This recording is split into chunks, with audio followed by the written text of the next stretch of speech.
tey dañu daje Grand Thiès doon def caravane bi ñu def nag mooy tudd Never Give Up soo ko déggee si anglais mooy amul découragé maanaam découragé wu ñu si suñu candidat Karim Meïssa Wade mu nekk fii mu ñàkk fay nekk yëpp terewul ñun dañuy liggéey dañuy nekk si terrain bi insister nit ñi aussi ñu dem inscrire ju si liste électorale yi su ko defee suñu candidat ñëwee muy Karim Meïssa Wade ñu ànd ak moom def tournée nationale ñu jëlandoo ak moom réew mi donc loolu moo waral caravane bi ñu def ko fii si Grand Thiès donc population Grand Thiès ñu si bëri génn ñu ànd ak ñoom def tournée bi dem marché Grand Thiès dem si jaaykat yi aussi jaaykat yi parce que réew soo bëggee xam ndax moo ngi dox rek da ngay dem si marché yi parce que soo demee si marché yi di nga xam bu baax a baax parce que ku xëy rek di nga dem marché donc Sénégal ku xëy di nga dem marché te suñu jigéen ñi nga xamante ne suñu yaay yi nga xamante ne ñoo nekk si marché yi di jaay kenn ku si nekk wax nañu jafe-jafe yi ñu am si marché yi si jamono ji nga xamante ni ba Macky Sall yore nguur gi ba léegi jafe-jafe rek la ñu nekkee si marché bi et donc loolu moo waral tey ñun ñu ne leen nag ñu dem bindu ji si liste électorale yi suñu bindoo jee dem jëli seen carte d'identité nag war a dem voté ji si élection yi nga xamante ni moo ngi ñëw muy élection législative 2017 ñu am majorité bu nga xamante ni au niveau de l'Assemblée su ko defee nag ñu waajal élection 2019 yi nga xamante ni Karim Meïssa Wade mi nga xamante ni mooy candidat parti démocratique sénégalais su ñëwee ñu ànd ak moom jëlandoo réew mi donc loolu moo waral ñu ne Never Give Up amul découragé amul seral waaw. alors tey bu ñu xoolee situation parti démocratique sénégalais bëri na ñoo xam ne sax dañ leen a woo ne yéen daal génn nañu ci parti bi amatu leen ci cër situation boobu yéen en tant que ndaw ngeen di yëngu ci parti nan ngeen koy jàngatee. waaw dëgg la xam nga situation boobu noonu xam nga parti bi dafa am ligne maanaam ligne parti bi mooy le secrétaire général national maître Abdoulaye Wade mooy suñu secrétaire général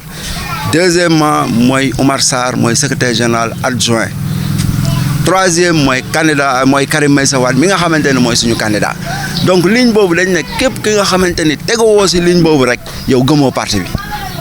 donc soo génnee saaga Karim Meïssa Wade ne Karim du sa candidat wala teg yeneen mouvement yi nga bokkul wuteeg ak li parti bi santaane boobaa dañuy jàpp ni kat yow doxo li parti bi di dox donc li nga xamante ni moom la parti bi teg Abdoulaye Wade teg ko fi wax ko ñu jël Karim Wade war koo jiital mu nekk suñu candidat képp ku taxaw nag wax leneen lu mel noonu kon dañuy jàpp ni yow bokkoo si parti bi et donc ñi nga xamante ni dàq nañ leen si parti bi ñooñu dañoo taxaw wone seen bopp maanaam ànduñu si li nga xamante ni loolu la fi parti bi teg muy Farba Senghor muy Pape Samba Mboup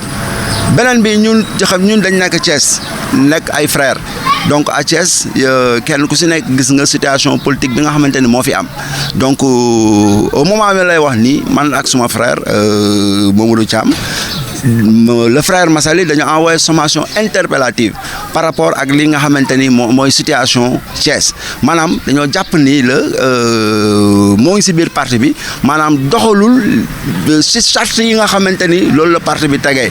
donc ñun ñu jàpp ni comme ay ndaw lañu yi nga xamante ni si parti démocratique sénégalais lañ nekk ay ndaw la yoo xamante ni président Wade dañ ne ndaw yi ñoo may téyel sama parti ñu jàpp ni bépp responsable bi nga xamante ni yaa ngi doxalee beneen doxin bu wuteek ak li parti bi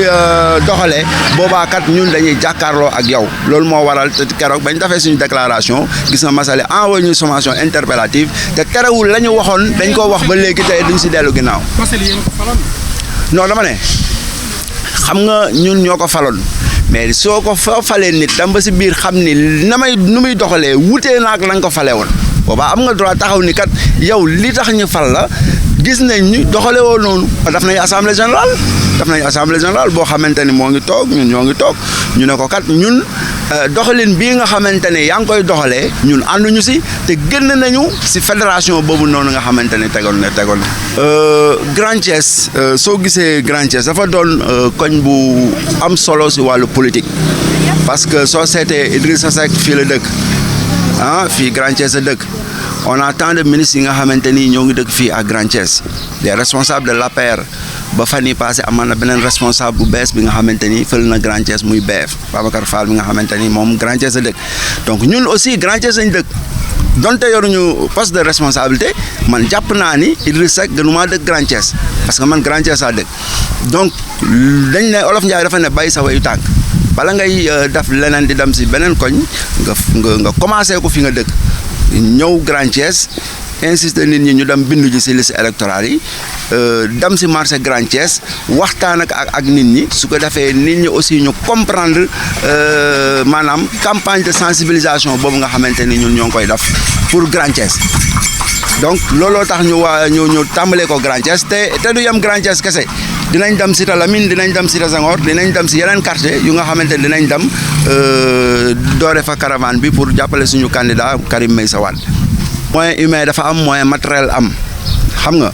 donc lii nga xamante ni moom lañ def ay t-shirt la donc moyen boo gis ci parti bi ñu koy def rek ñun en tant que responsable ñooy génnee suñuy moyen bopp di ko ci def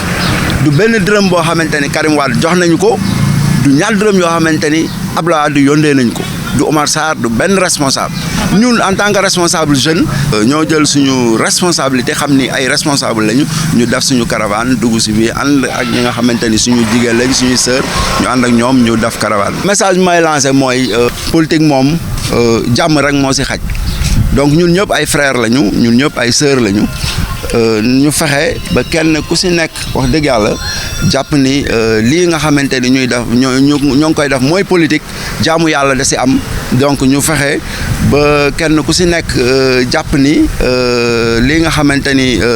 tey def nañ ko Grand Thiès ñu fexe ba koñ bu nekk aussi ñu daal di koy def ba vraiment lii nga xamante ni ñoo ngi koy lancé mooy never give up ba ma la wax su ko defee ñu yóbbu ko fépp parce que ñu bëri ñoo ngi naan